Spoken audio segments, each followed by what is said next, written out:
Welcome to Intuitive Astrology with Molly McCord. Thank you so much for joining me today as we pick up on part 2 of these channeled cosmic messages about the decade ahead, specifically the years 2020 to 2029. Now, I did part 1 for you, and that went live on October 12th, 2020. You can always go listen to that message first, the information that came through there, what was important to understand, and understanding really the energetics that are at play on the planet right now. So now in part 2, we're going to go a little more into this understanding and get some more information around what is happening in this decade and why it's so important. Now, it is a decade of acceleration of energies, acceleration of intuitive gifts, of spiritual gifts, of what you can develop and grow in yourself. It's also a decade of very big changes in the world, in our daily lives, in the structures and how we have viewed the world, how the world has worked, and what needs to change permanently on the planet because those energies are no longer in alignment with where humanity is going and what humanity needs. Now, in part 1, I talked about how they showed me this decade as the energy of being on a road trip, and that every destination along the way is its own energetic experience, and that if you're open to understanding the gifts of each destination or of each place, that will help with moving through what is coming up. The astrology of the decade is quite dynamic and big, as we're going to experience a lot of completions, a lot of endings, a lot of permanent changes in the planet and in our way of life that we will not go back to. They're saying how 2022 to 2025 are some of the most intense years, and this directly relates to the energies that the United States will be experiencing through the Pluto return at 27 degrees of Capricorn, plus the Neptune in Pisces opposition to natal Neptune in Virgo in the U.S. chart. And I have a playlist for you on YouTube that goes through all of these different energies and gives you an understanding of some of their themes and some of the things that are going to play out, even though we don't know the particulars. And there's many ways that things can unfold. There's many potentials, there's many timelines, there's many trajectories. This is an overall understanding of the energies that are coming up and coming through and how we're each individually going to be feeling them. Between 2022 to 2025, we have very big dynamic astrology. Then 2026, they're calling it a recovery year. And this is when we actually have Saturn in Pisces, Neptune in Pisces, and the North Node in Pisces. And this is the 12th and final sign of the zodiac.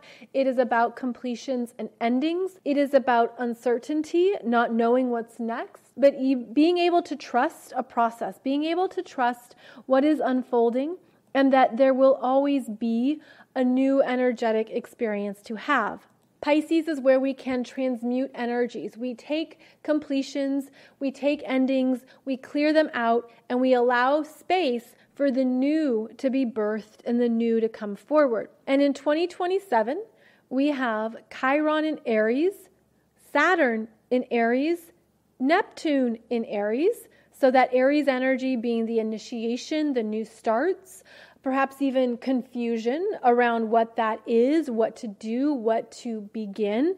We have Uranus in Gemini, Pluto in Aquarius, and the North Node in Aquarius. In 2027, the planets are dancing together harmoniously. There's more energy. It's very dynamic. We have strengthening of fire and air signs. These are masculine energies that are showing us a new way forward. So it's important to know that as the decade unfolds, we're going to experience many different energies, but to keep your sights on the long term and to understand that we're made for this. We are strong enough. We have what we need to move through dynamic changes and to continue to trust ourselves. One of the best things that humanity can do at this time is to continue to develop your spiritual and intuitive gifts, to get out of the mind, to understand the significance of the body, and to understand how energy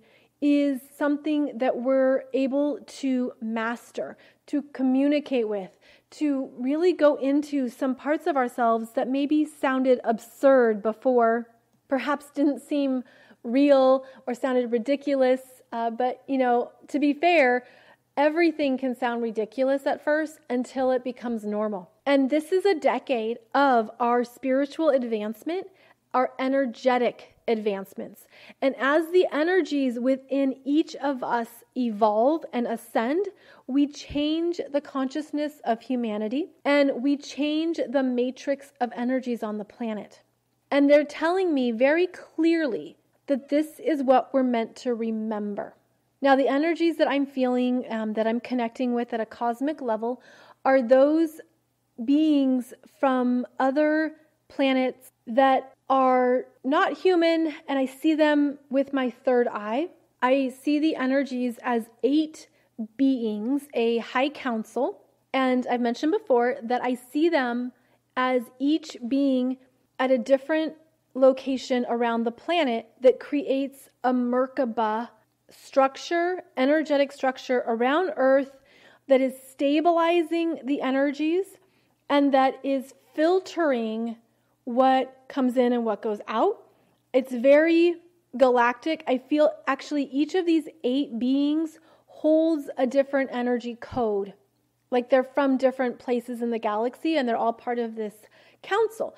And that there is the high commander who I see as a military figure who is running the show, who is very strong, clear, masculine, benevolent, loving, kind-hearted, very advanced. And in fact, he's showing me, so he's presenting himself as wearing a military outfit. And, oh, he's funny. He's like, it's not an outfit, it's a costume. Okay. So he is very wise, and there's that dry sense of humor, but it's like he doesn't want you to know he has a sense of humor, right? Because he's very serious.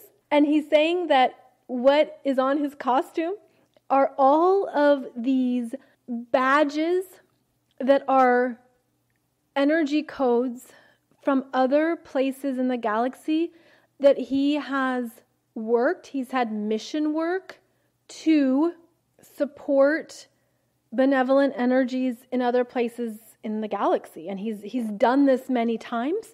And he says that he's actually a collective energy. He's presenting himself as one being, but he's a collective of energetics of different levels of consciousness. And that what he's doing right now to support Earth, he's showing me his heart. Like this is something in his heart. And I get the understanding that there's something about the bigger picture of the planet that's special to him, but not at a human level. And I don't know if he's had human lifetimes. Okay, he says he's had 2 human lifetimes and it wasn't for him. He prefers to do the higher level work. So he is very much the commander of this high council.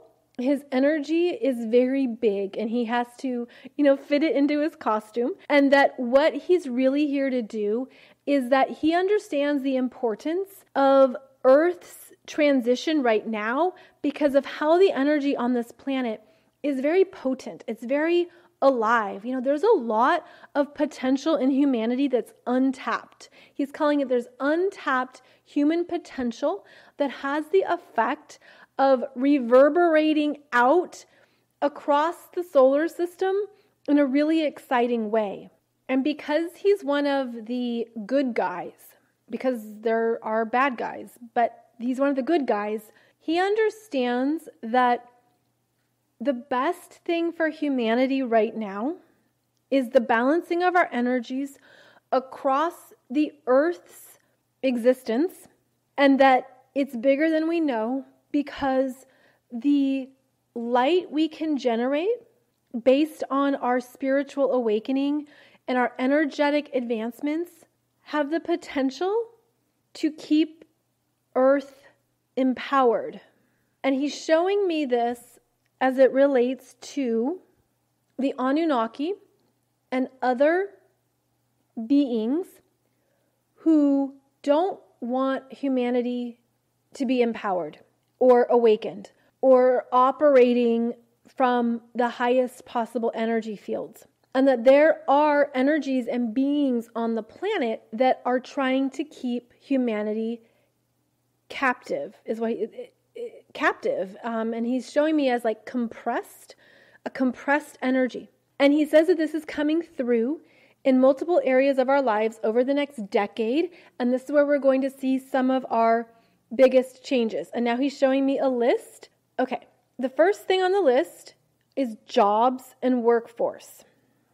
Okay, so we know that the work and how work is done on the planet is changing through automation, through technology.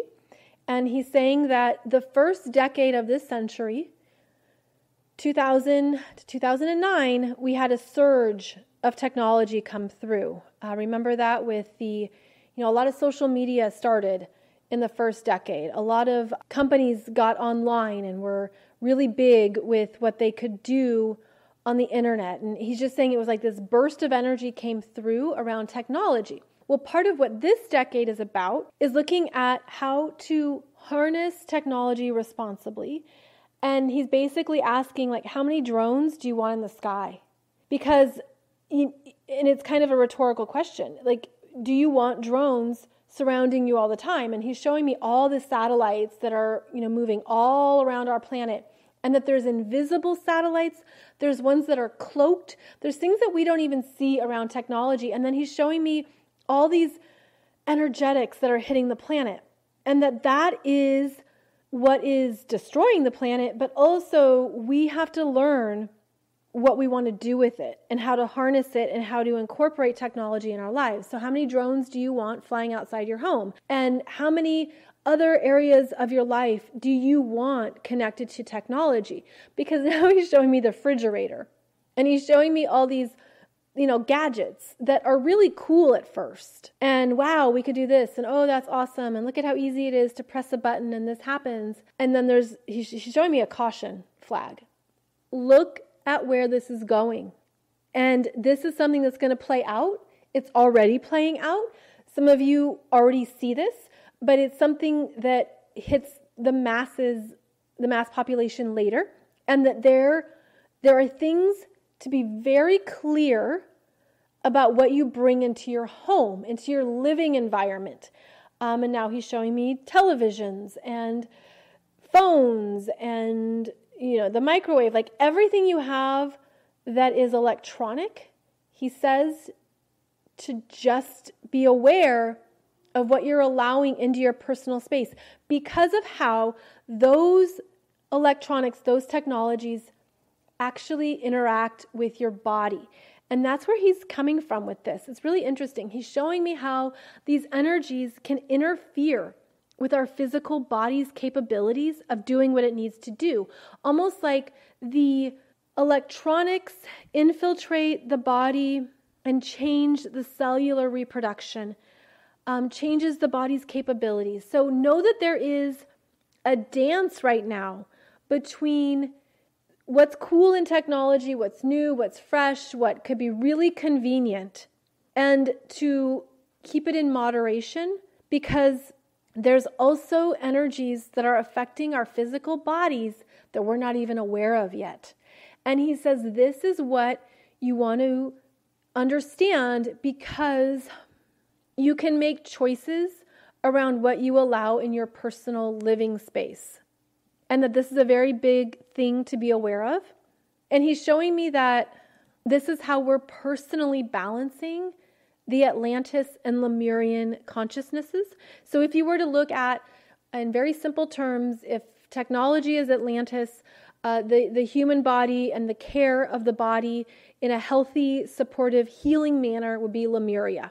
And he's showing me, those little domes, like, what's it called, a dome sphere? That's your living environment. And what ecosystem, what environment do you want to create in your own personal space and balance it where, yeah, you can have the convenience of technology and enjoy TV and like your smartphone, but balance it with the right healing energies for your body and your energy. And then he's showing me lots of plants and anything that pertains to nature that helps to energetically balance your personal living environment.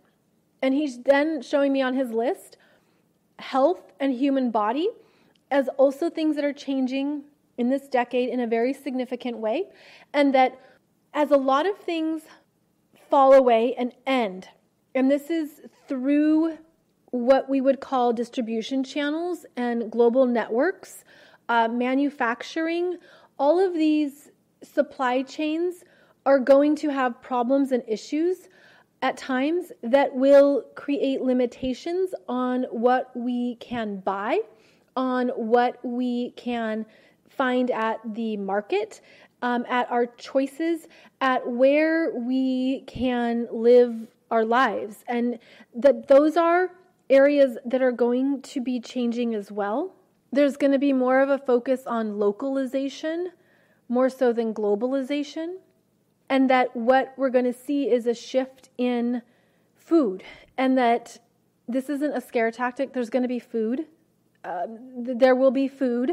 It's not like there's going to not be food. But there's going to be different kinds of food. And he's showing me that there is the potential to return to self-sustaining lifestyles. So whether that is more farms, more community gardens, more personal gardens, more farming, more farmers markets, things that are in your local environment, but that there's also the bigger picture. This is really interesting. He's showing me that the human body is going to change and be leaner. And that makes sense if you think about more natural, organic items that we eat. And so it's like getting rid of sugar and preservatives and other things that are very prominent in like supermarkets. He's showing me that those things are going to be changing and that the human body is going to be changing. And he just shows me as being leaner. It's like skinnier. Now, of course, there's all different kinds of bodies and sizes and ways that we metabolize and exercise and care for ourselves. But he's showing me like kind of a general trend that humans are going to get leaner and that this could be very interesting to experience because it's based on a lifestyle change and not simply about like a gym membership or how often you do yoga. There's something about this trend that the human body is going to be changing and that it also relates to part of this leanness. He says it's like cutting the fat, cutting it out, has to do with the removal of impurities that our bodies have normalized holding. And that could be through excess fat or a lot of cholesterol or take your pick. There's something that is being purified. And he says the bigger picture is that this is the energetics of the human body changing into a more pure form as the cellular reproduction can speed up and it changes the biology of what you crave, of what you want to eat, of what you desire. And he's also saying it's related to the human body, the crystalline energies, the purer energies. It's actually a deeper reprogramming that's happening, but that it shows up as a scarcity message first. Okay, this is interesting. He's saying that because there's so many choices right now on your planet, because you have a lot of options in terms of food source, and how you eat, what you eat, where you eat. I mean, you could look at restaurants, you could look at what can be grown in the soil and everything that's available as an option, that as those options are no longer available because they're not energetically sustainable, they're not, whether they're connected to the global supply chain or they're just foods that are shipped in. It's like he's saying that there's a lot that's going to change around what we have right now that's not going to be sustainable going forward, and that it's going to help the health of the people, but it's going to show up as a scarcity first, or a fear, or an inconvenience. And almost like, oh no, I can't order my favorite dish at my favorite restaurant because they don't offer it anymore. They don't have the ingredients, or they can't make the full enchilada. It's sort of like there's something that's changing where there's still plenty of food available. It's just going to look different. And then that, of course, will show up through changes in the body. And he says, and this is kind of a stern message, this is where you have choice around where you understand your gratitude and where you're going to be in your power versus where you're going to be in your fear and perhaps even childlike. And he's saying that if you're childlike, you're going to pout and throw a tantrum because you can't get everything you wanted like before. But this is a time of maturity, spiritual maturity, understanding that things change for a reason, and that it's part of the cleansing of the earth and the cleansing of where our lives are not sustainable long term and where there's potentially damage. So it's like this purity. And he says this is part of the rising energies of body consciousness, respecting and loving the human body, not taking it for granted, not thinking your body is meant to just digest whatever for years and years and years. This is a return to living in harmony with your environment, with the world, with what is possible in your life, and that you have a choice around how you approach these changes, and that those who are able to adapt and adjust are going to fare much better than those who cry and pout. And so he's also making it very clear that we have choices in our approach to these changes in the decade ahead, and that we are going to have to hold ourselves to higher standards around how we approach global changes. And he's saying there hasn't been a decade like this on the earth before. So it's almost like if you were to go back and think, oh, my grandfather lived through this, or so-and-so in my family was in the Great Depression, or so-and-so was in this world war. He's saying it's not like that. It's not that energy. You can't compare it to a previous period in history, which is why it's also very exciting, but also very full of uncertainty. And he's like, the human mind is wired for understanding its environment. And what you're moving through is very dynamic, but it's going to bring up uncertainty and anxiety, and it's going to bring up some things that you're going to have to take control of and get tools around working with so that you're in your power as the decade unfolds. And so he's also showing me on his list, I'm going back to the workforce and jobs, that those are changing because there are talents and gifts the humans have that they were too afraid to step into. And he's saying that this is like not by anyone's fault. This is not something where there's blame at all. In fact, I think, I can raise my hand and say I obviously have participated in this too, where you want to be in a role or in an experience in a job that is certain and stable. And what he's saying right now is that the workforce is going to be changing. There's going to be a lot more automation, a lot more robotics, a lot more technology. There's going to be a lot of things that are replaced by AI, artificial intelligence. And in fact, that's already happening behind the scenes in a bigger way than we know. There's a lot that has not been disclosed about how AI is already rampant and working in our lives. There's a stability in place where it's almost like you can't have millions of people losing their jobs all at once. But there's like this phase out of positions. And what he wants you to do is to look at the job you have. Can you be replaced by artificial intelligence, by technology, by automation, by a robot? Can you be replaced? And this is a very honest assessment. He's saying that most industries, especially anything with technology, manufacturing, even some travel, hospitality, and on, a lot of these areas they don't necessarily require the human touch or human intelligence. And I know that's hard to hear because this planet is about humans and it's about our lives here. But he's saying there's agendas to replace humanness. Does it mean those agendas are going to play out? Not necessarily. But again, there's already so many things in place that we're not aware of that we have to stay smart.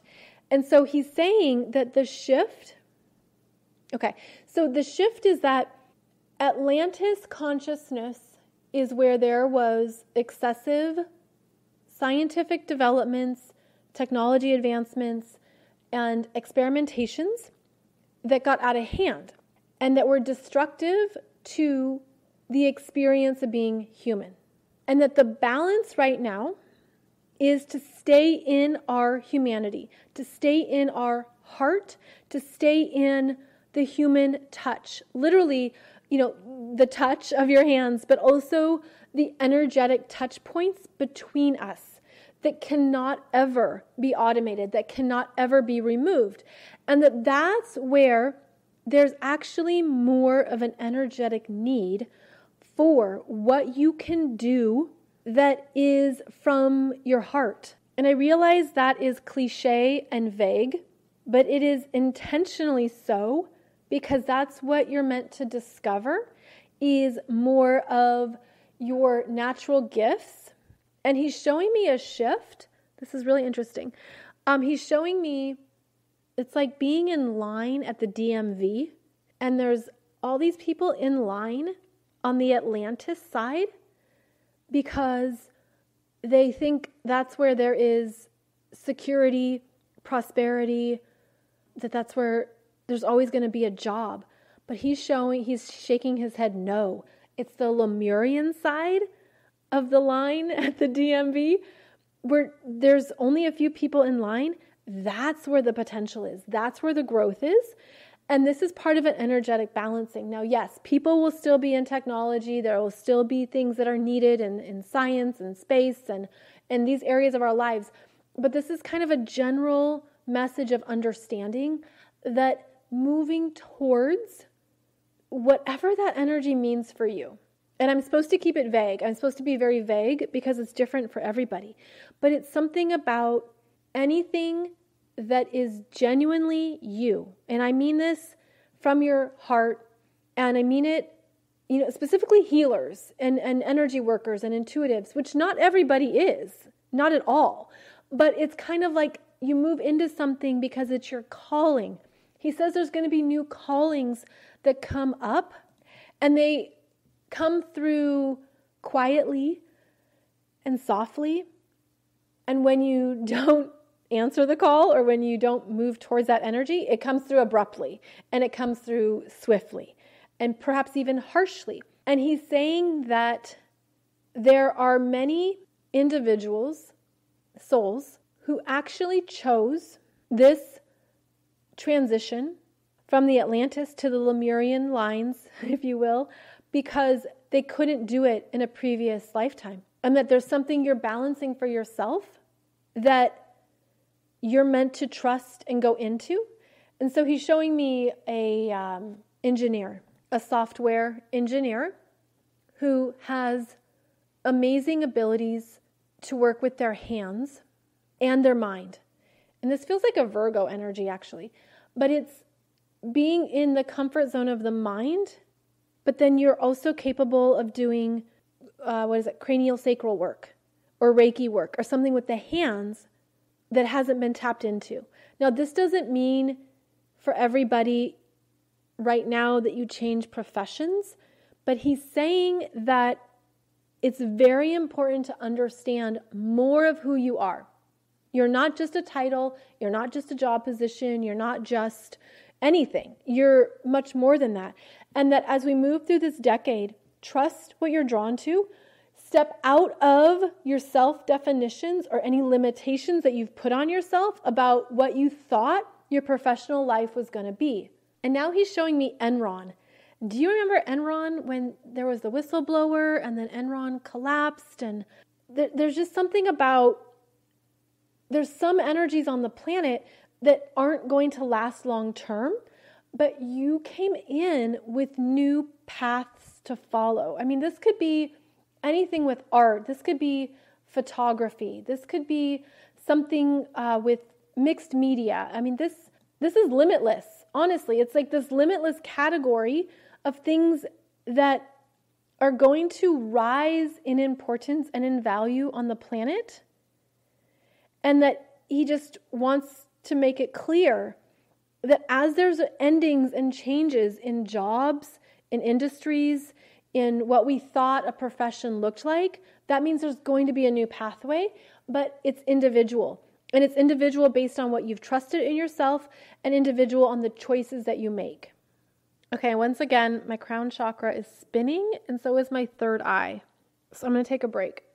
Okay, I grounded myself and he has more items on his list.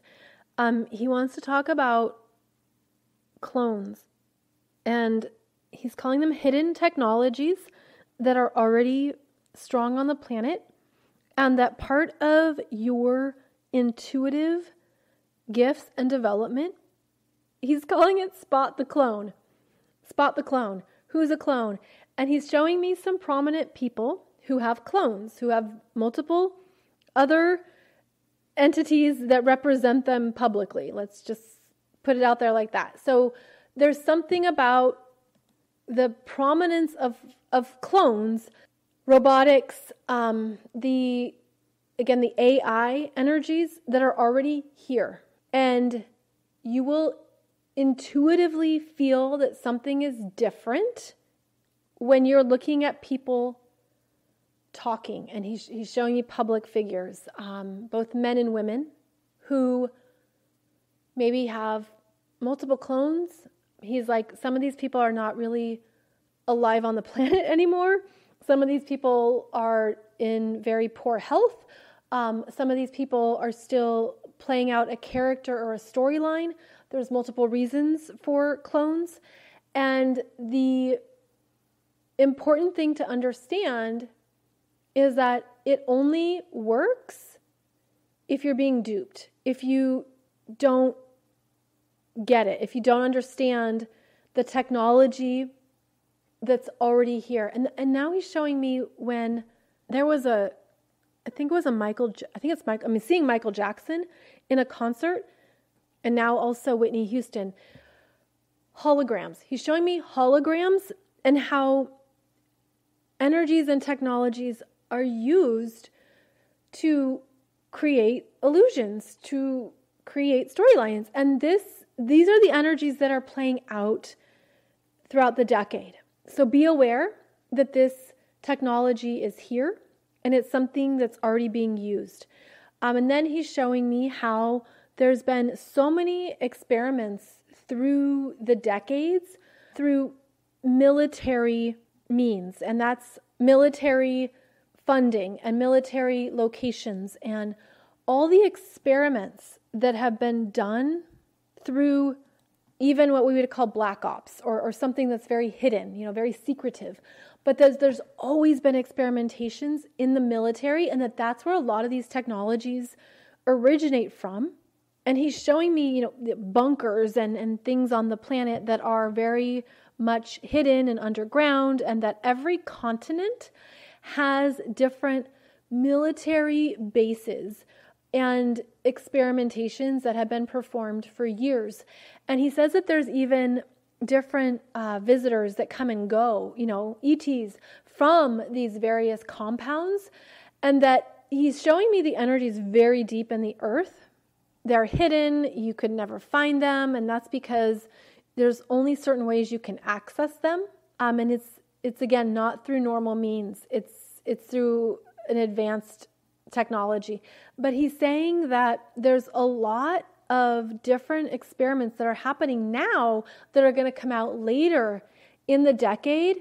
And at first, it's like there's this routine. He's like, there's this typical way that things are presented, where they use it to wow the public or to impress the public or to get the attention of the masses. And they use it to make it look, sexy and cool. And I want that. But there's always multiple intentions or various agendas.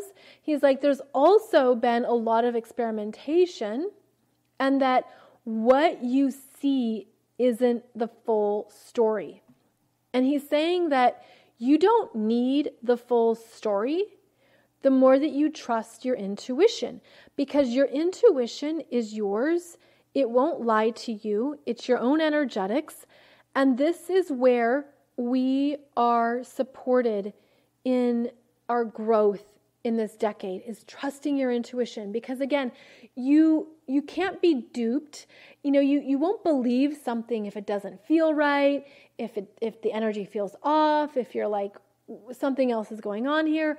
And that part of what's been happening on the planet is that we haven't been intuitively developed enough to understand the various agendas at play, specifically the darker agendas, the darker energies, and the manipulation that's at hand, the ways that humanity is being lied to, is not being shown the full story or a full truth, how there are very big power dynamics at play that are being cloaked.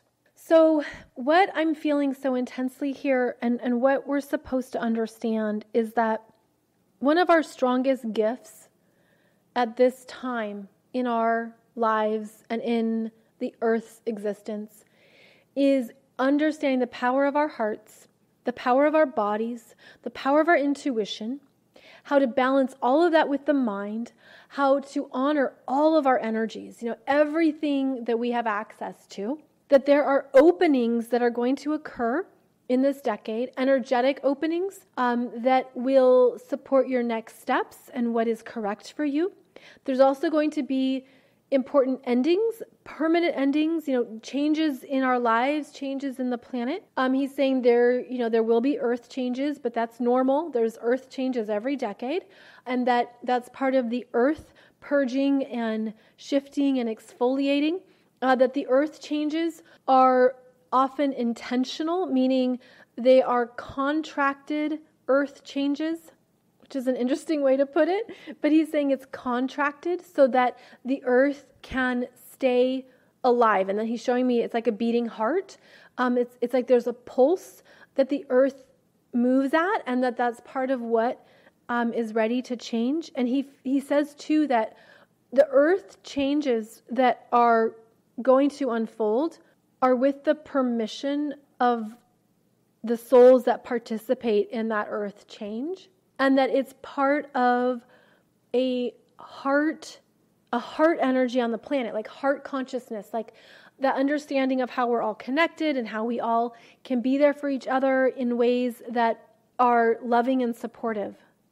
To know that it's a transmutation process and that it's simply a part of the normal flows of energetics around the planet. So essentially, there are many dynamic changes in this decade. And the most important thing to know is that we were made for this, and that we are equipped with more tools, choices, and energetics than we're aware of consciously. And that part of this decade is, again, the opening up of those presents, the opening up of those gifts, and to stay curious, to stay open, to understand that as life changes and as your world changes, that means you're moving towards the next chapter, the next adventure, the next phase that you're equipped for. And there's a very clear energy here of strength. And he's now showing me, he's pointing to his heart. Like, I feel it as, not only is this a heart project or a heart mission for him, but it's returning us to our hearts, to what we're able to experience on the planet in this lifetime.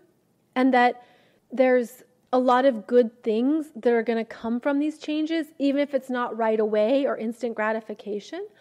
There's things that are unfolding and supporting us, and that we have many things going in our favor. And he says it's because of the intuitive development. It's because of the spiritual advancements. It's because of trusting yourself and moving away from the over-reliance on your mind or on the limitations of what you thought you could do on the planet. He's like, this is a broadening and an expansion. And if you can approach it in that way, it will shift not only your perception, but it will shift your experience. Because as soon as you open up to that consciousness of, okay, I'm going to expand, my life is going to change, I'm going to move into new experiences, you're then opening up those new energy streams to come in and support you, where before they might have been blocked. And you can also allow this decade to be very clearing and very healing in terms of removing what you no longer want, removing what is false, what no longer is correct for you, what you were doing from a lower consciousness or perhaps a lower sense of obligation or self-limitation. He's saying this can be a very clearing and beautiful decade filled with healing, but it requires your mindset to be in that place in order to approach it in that manner. So I feel again like this energy is very loving, it's very benevolent, it's very confident, and it wants to give us that understanding of the bigger picture. And on that note, I am going to sign off because my head is spinning, I am starving, I need to go ground myself, and I'm going to trust that. So thank you so much for joining me for this podcast, for this part 2 on the topic. When I receive more information or when I feel the energy is right, I will be back with more of these messages. I know that it's good for us. It's good for me. I never know what's going to come through, so it's always an adventure. But thank you so much for joining me. And I'll be back every Wednesday and Monday for the next podcast episode. I'm going to sign off now so I can go ground myself. But I wish you a beautiful day ahead, and I will see you soon.